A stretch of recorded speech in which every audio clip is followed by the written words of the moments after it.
Hello and welcome back to AP Psychology. I'm Miss Lee and we are still in Unit 4 Learning, and this video is an extension of our previous video on classical conditioning. We're going to be expanding on the ideas that we learned in our previous video. Our learning targets for this video are going to be to identify the contributions of key researchers, including Robert Rescorla and John B. Watson. We're going to learn to interpret graphs that exhibit the results of the learning experiments, and we're going to distinguish general differences between principles of classical conditioning, operant conditioning, and observational learning. We're also going to talk about contingencies. If you haven't done so already, go ahead and grab your notes and let's get started.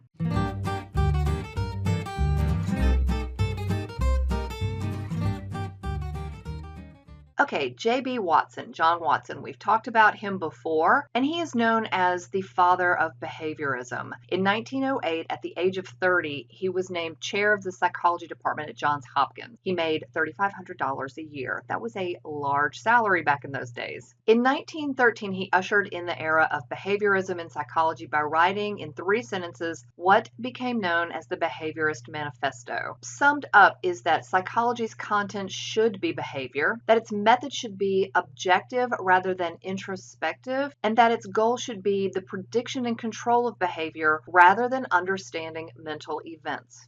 Behaviorism became wildly popular, and Watson was elected the president of the APA in 1915. He is very famous or infamous for the Little Albert experiment. Watson and Rayner, his assistant, conditioned fear in an 11-month-old baby named Little Albert. So what they did was they took something that would already elicit fear, the sound of a gong, and they paired it with something that did not have a response. It did not elicit any type of response, which in this case was a white rat.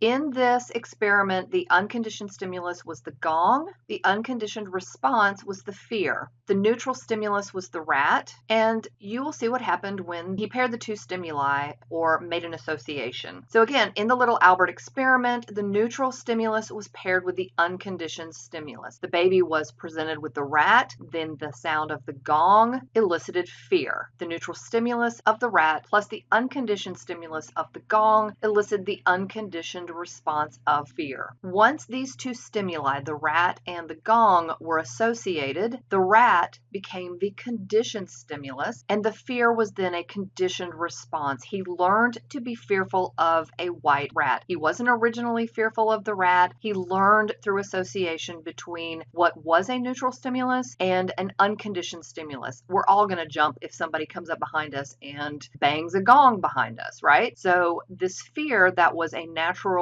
response was paired with something that did not originally have that response. And Albert, he did generalize his fear of the white rat to other furry or fuzzy items. For example, he became fearful of Santa's beard. He became fearful of a fur coat. Albert and his family moved away before Watson could uncondition the fear, but most psychologists do agree that more than likely little Albert didn't remain afraid of furry things. Why? Because of extinction. We talked about this in our last video. If Watson did not continue to strengthen the response or continue to pair the 2 stimuli by presenting the unconditioned stimulus, it would more than likely go away in time. So Watson is a really interesting character, and shortly after his experiment with Little Albert, he became romantically involved with one of his research associates, Rosalie Rayner. At the time, that type of behavior was not tolerated. He was married, and he was forced to retire from research in psychology in 1930. Well, he was employed with the J. Walter Thompson advertising agency, and he used techniques from his behavioral research and his psych background to sell products.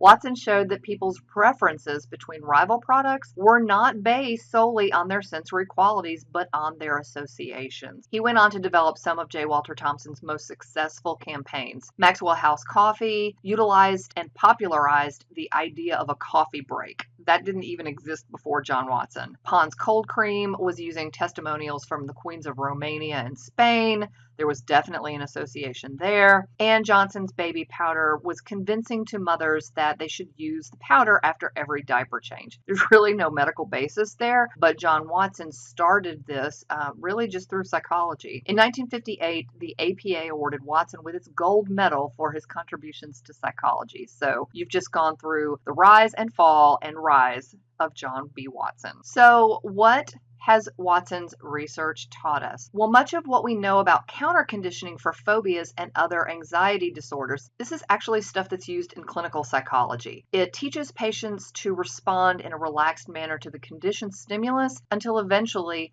the conditioned response is extinct. It has also led to research in taste aversion, as discussed in our first set of notes, and much of what we know about making associations. Pavlov and Watson considered consciousness, or the mind, not fit for scientific study. However, they underestimated the importance of cognitive processes and biological constraints upon learning. Early behaviorists believed that behaviors of various animals could be reduced to mindless mechanisms, and Robert Rescorla believed this was basically correct, but that the idea was a little bit too limited. So he added cognition to the mix with his contingency model. And this contingency model basically states that A is contingent upon B. A depends upon B and vice versa. In other words, the presence of the conditioned stimulus or the neutral stimulus must predict the presence of the unconditioned stimulus, or else there won't be a response. In other words, we have to be aware of the relationship on some level, and that learning occurs in situations where the relationship between the conditioned stimulus and the unconditioned stimulus is clear and predictable, that it's basically expected.